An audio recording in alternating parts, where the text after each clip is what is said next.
di dalam waktu. Kita berdoa dan kita terus perjanjian lama kita nikah. Kita nikah pasal 5. Kita nikah pasal 5 ayatnya yang pertama sampai ayatnya yang ke-14. Kita nikah pasal 5 ayatnya yang pertama sampai ayatnya yang ke-14.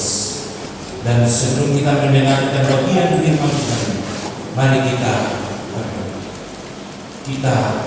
berdoa. Ya Tuhan semesta alam, Allah di dalam nama Yesus Tuhan dan Juru Selamat, kami bersyukur kepada Tuhan karena perlindungan dan penyertaan senantiasa nyata di tengah-tengah kehidupan kami. Tak kala Engkau menuntun kami, menjaga kami, memberkati kami dengan kelimpahan berkat yang tak terhingga. Kami ada saat ini dan kami hendak belajar dari sekeliling firman untuk menguatkan kami, memahami kami tentang pentingnya hidup dan berjalan bersama Tuhan dalam perjalanan hidup kami hari lepas. Sebab Tuhan selalu memberi dan menawarkan hal-hal yang menyenangkan bagi kami, dan Tuhan selalu memberi apa yang menjadi kebutuhan kami ketika kami selalu berjalan dengan Tuhan. Dan kami minta Tuhan mampukan kami, kuatkan dan buat kami memahami akan firman yang kami baca di hari menjadi kekuatan bagi kami dalam menantikan kelahiran Kristus Yesus di tengah-tengah kami. Bersabarlah kepada kami karena kami siap mendengarkan sabda. Amin. Nikah pasal 5 ayatnya yang pertama sampai ayatnya yang ke-14 demikian bunyinya. Raja Mesias dan penyelamatan Israel. Tetapi engkau, hai Bethlehem Efrata, hai yang terkecil di antara kaum Yehuda, daripadamu akan bangkit bagiku seseorang yang akan memerintah Israel, yang permulaannya sudah kubuat kala sejak dahulu. Sebab itu dia akan membiarkan mereka sampai waktu. Perempuan yang akan melahirkan telah melahirkan, lalu selebihnya dari saudara-saudaranya akan kembali kepada orang Israel. Maka ia akan bertindak dan akan menggembalakan mereka dalam kekuatan Tuhan, dalam kemegahan nama Tuhan Allah. Mereka akan tinggal tetap, sebab sekarang ia menjadi besar sampai ke ujung bumi, dan ia menjadi damai sejahtera. Apabila asal masuk ke negeri kita, dan apabila dia menginjak tanah kita, maka kita akan membangkitkan melawan dia 7 gembala, bahkan 8 pemimpin manusia. Mereka itu akan mencukur negeri asing dengan pedang, dan negeri Nimrod dengan pedang terhunus. Mereka akan melepaskan kita dari asing apabila ia ini masuk ke negeri kita dan menginjak daerah. Maka sisa-sisa Yakub akan ada di tengah-tengah banyak bangsa, seperti embun daripada Tuhan, seperti virus hujan di atas tumbuh-tumbuhan, yang tidak menanti-nantikan orang, yang tidak berharap-harapkan anak manusia. Maka sia-sia Yakub akan ada di antara suku-suku bangsa, di tengah-tengah banyak bangsa, seperti singa di antara binatang-binatang hutan, seperti singa muda di antara kawanan kambing domba. Kemanapun ia pergi, maka ia membantu dan menerkam, sedang tidak ada yang melepaskan. Tanganmu akan diangkat ke lawan para lawanmu, dan semua musuh akan dilenyapkan. Maka akan terjadi pada waktu itu demikianlah firman. Aku akan melenyapkan kudamu dari tengah-tengah, dan akan membinasakan keretamu. Aku akan melenyapkan kota-kota negerimu, dan akan meruntuhkan segala kubumu. Aku akan melenyapkan alat-alat sihir dari tanganmu, dan tukang-tukang peramal tidak akan andal lagi padamu. Aku akan melenyapkan patung-patung dan tubuh-tubuh berkalamu dari tengah-tengah. Maka engkau tidak lagi akan sujudnya karena bantuan buatan tanganmu. Aku akan menyatakan tiang-tiang berhala dari tengah-tengah, dan akan menggunakan berhala. Aku akan membalas dendam dengan murka, dan kehangatan amarah pada bangsa-bangsa yang tidak mau mendengarkan. Demikian firman Tuhan, yang berbahagia kita semua yang mendengarkan dia firman Tuhan itu dan mau memberlakukannya di tengah-tengah hidup kita hari lepas hari. Maranatha,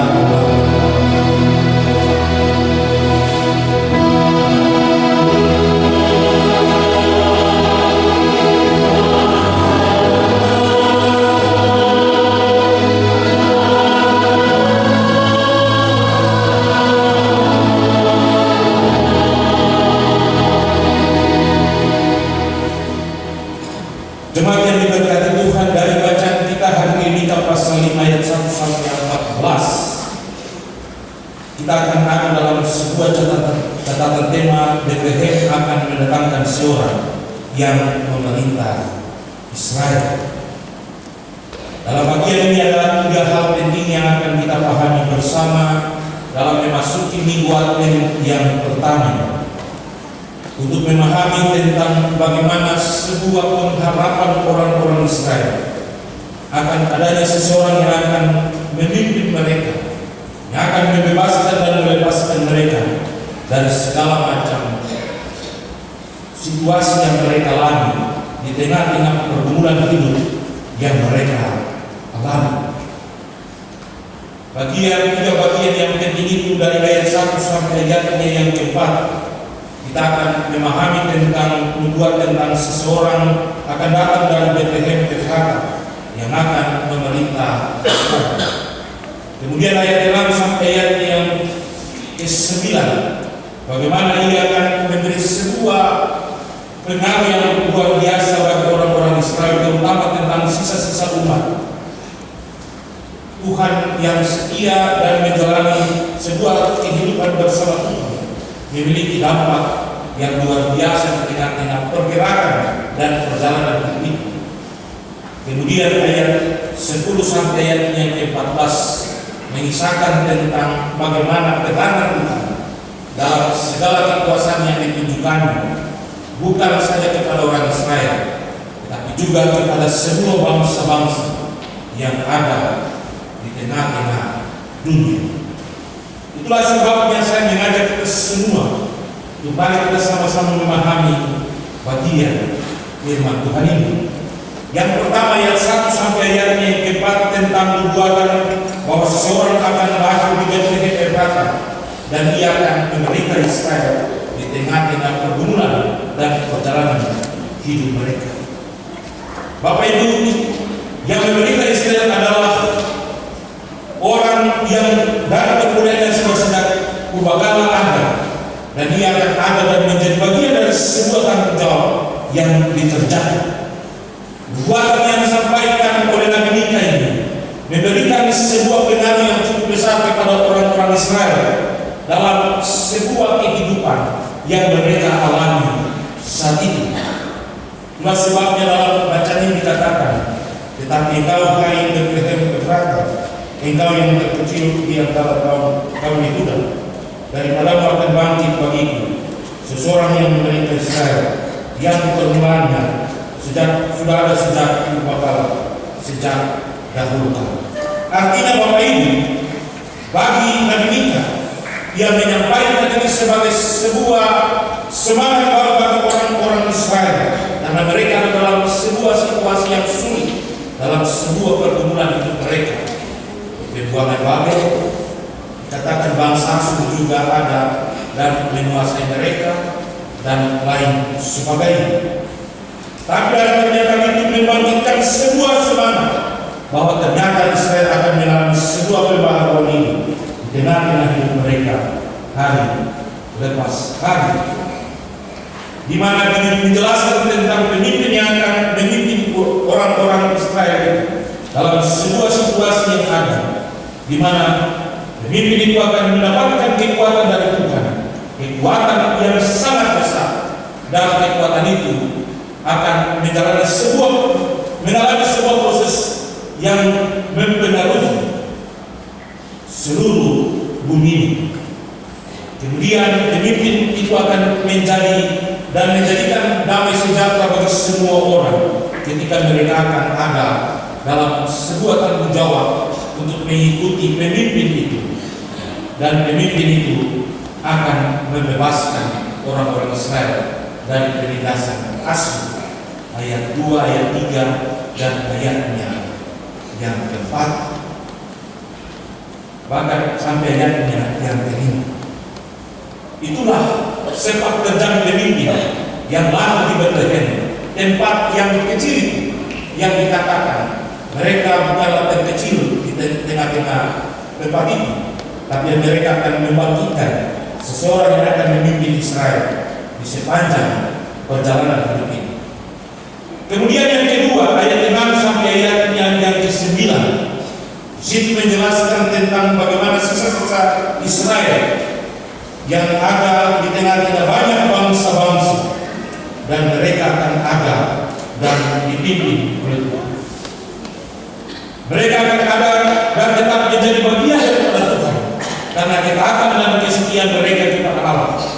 Itulah sebabnya dikatakan mereka seperti embun daripada Tuhan, seperti tirus hujan di atas tumbuh-tumbuhan. Mereka ada dan bisa menikmati sebuah kehidupan yang nyaman dan indah, oleh karena mereka ada di bawah lindungan dan pemeliharaan. Ayat 6 dikatakan, maka sisa-sisa Yakub akan ada di tengah-tengah banyak bangsa-bangsa, dan mereka seperti embun daripada Tuhan, seperti tirus hujan di atas tumbuh-tumbuhan, yang tidak menanti-nantikan orang dan tidak mengharap-harapkan anak manusia. Itu berarti situasi dan kondisi yang memungkinkan maka orang itu ada dalam sebuah kenyamanan dan kehidupan yang aman dalam perjalanan hidup. Kemudian Bapak Ibu, pemimpin itu juga akan memberi sebuah hal yang sangat menyenangkan bagi orang-orang Israel.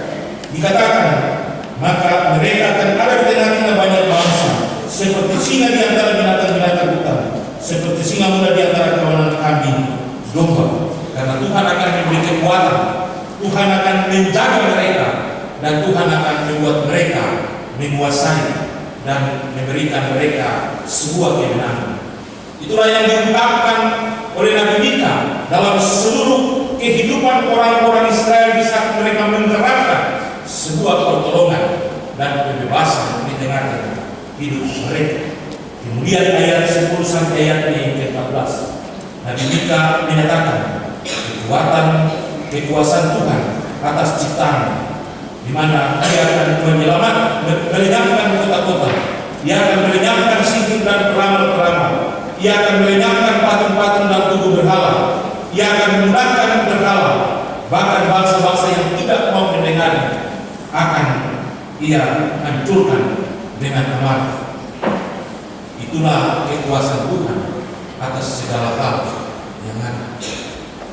Sehingga Bapak Ibu, ketika kita melihat bagian ini secara keseluruhan, kita bisa melihat sebuah kesimpulan bahwa ternyata di tengah-tengah situasi yang sulit, orang Israel mengalami sebuah situasi yang begitu memprihatinkan.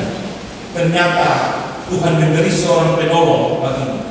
Tuhan memberikan seseorang yang akan memerintah mereka.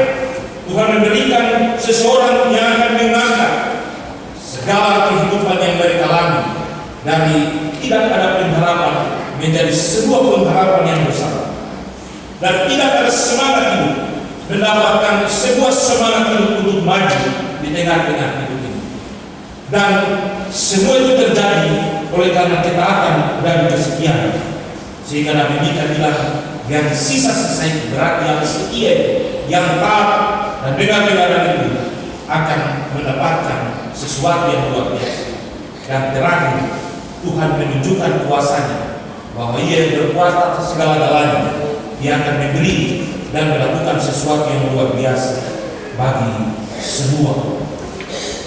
Bapak Ibu, tengah-tengah kita mungkin kita memahami dan menyadari diri kita bahwa kita adalah orang kecil, kita tak berdaya, dan kita tidak bisa buat apa-apa. Tapi ketika kita tentang kesetiaan kita kepada Tuhan, Tuhan akan memperhitungkan apa yang kita buat. Ketika kita ada pada situasi menanti-nantikan kedatangan Kristus. Ada lagu bilang dia lahir untuk kita, dia mati untuk kita, dia bangkit untuk kita semua, dan dia memberi apa yang menjadi bagian dari kebutuhan kita. Kita ada pada proses itu, di mana menantikan dia yang lahir untuk kita. Apa yang harus kita buat? Apa yang harus kita lakukan dalam proses penantian itu? Sebagaimana orang Israel menantikan sebuah kebebasan dan kehidupan aman di tengah-tengah hidup mereka.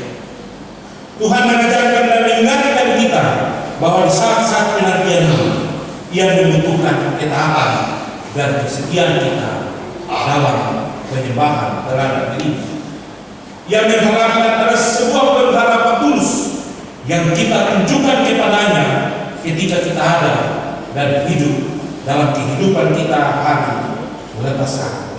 Mungkin saja dia bilang di tengah-tengah kita, tetapi engkau hai Efata, engkau yang terkecil di tengah-tengah klasik Sorong, daripadamu akan bangkit seorang yang akan memimpin klasik Sorong, yang berbulannya sudah sejak pembakalan sejak dari ukala. Bisa saja itu terjadi kalau kita akan dan kesedihan kita menjadi bagian dari hidup kita yang kita tunjukkan di tengah-tengah pergumulan hidup ini. Sehingga mungkin juga Tuhan bisa bilang, jangan takut, nanti aku melenyapkan segala hal yang hendak menghancurkan kamu. Aku akan memusnahkan semua hal yang bisa memusnahkan kamu.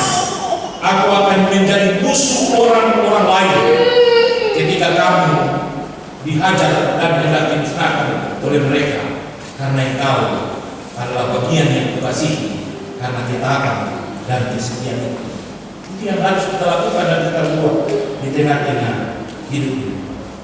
Israel mengalami sebuah proses yang luar biasa sulitnya, dan dalam kesulitan itu mereka membutuhkan sosok pemimpin yang akan membuat mereka adalah proses kehidupan bagaimana. Dan itu dinubuatkan oleh Nabi Mika bahwa Kristus akan ada dan menderita mereka di tengah-tengah perjalanan dan pergumulan hidup mereka. Kita juga ada dalam segala macam pergumulan dan kita alami. Kita ada dalam segala proses tanggung jawab yang kita lakukan di tengah-tengah hidup ini. Kita akan berkata, saya tidak takut ketika kita punya pengharapan dan keyakinan tentang Tuhan yang ada dan memberi segala-galanya bagi kita. Kita tidak akan berkata kecewa ketika kita percaya dan yakin bahwa Ia ada. Dia akan memberikan sebuah hal di tengah-tengah kehidupan kita. Kita akan ada dalam sebuah proses kenyamanan ketika Tuhan sendiri akan berkata, aku akan membuat engkau seperti embun. Aku akan membuat engkau seperti embun yang ada di tengah-tengah situasi yang penuh dengan kesejukan. Kalau dalam kondisi panas ketika kita merasakan embun pagi yang cerah, maka kita bisa menikmati sebuah kebahagiaan. Jika Tuhan berbuat itu bagi kita, apa yang kita alami dan kita rasakan, dan apa yang kita mau buat untuk Tuhan, jika itu benar-benar kita merasakan. Tetapi ketika kita mau jujur untuk Tuhan, maka kita harus mengakui bahwa hari ini Tuhan sudah ada ketua terus. Hari ini kita ada pada hari yang ke-330, berarti tinggal 30 hari lebih lagi, 35 hari lagi, atau ada dan mengakhiri tahun 2023 ini. Tuhan telah memimpin menjaga kita. Ia telah menunjukkan solidaritas yang tinggi di tengah-tengah kehidupan kita. Ia menjaga kita, menolong kita, memberkati kita. Ada dalam situasi dan kondisi yang sulit, tapi kita masih ada di tengah-tengah hidup ini, masih berdiri tegak dan masih bisa melangkah dengan pasti. Di hari ini, ketika kita memasuki minggu Advent yang pertama, mari firman Tuhan ini mengajak kita semua untuk ada dalam sebuah pengharapan yang pasti bahwa kita menantikan Dia yang lahir untuk kita itu, yang akan memimpin kita, yang akan memberikan kita kebahagiaan, yang akan membuat kita ada dalam sebuah situasi yang menyenangkan. Tinggal persoalannya ketaatan kesetiaan yang kita tunjukkan di tengah-tengah hidup ini, supaya akan menjadikan kita sebagai sisa-sisa yang taat itu. Sehingga dari ketaatan dan kesetiaan itu, dia bilang, jangan takut, ada aku. Jangan takut, ada aku. Aku akan memusnahkan semua hal. Bahkan yang terakhir ayat 14 dia bilang, aku akan menghancurkan bangsa-bangsa yang tidak mau mendengarkan aku dan mendapatkan luka dalam kehangatan amarahku. Yakinlah kan jemaat kuasa Allah itu berjalan bersama Tuhan, menjalani proses mingguan satu ini dengan penuh sukacita, maka kita akan memperoleh apa yang bisa kita peroleh dari ketaatan dan kesetiaan. Tuhan memberkati kita, firman ini menjadi berkat dan kekuatan terus bagi kita. Amin.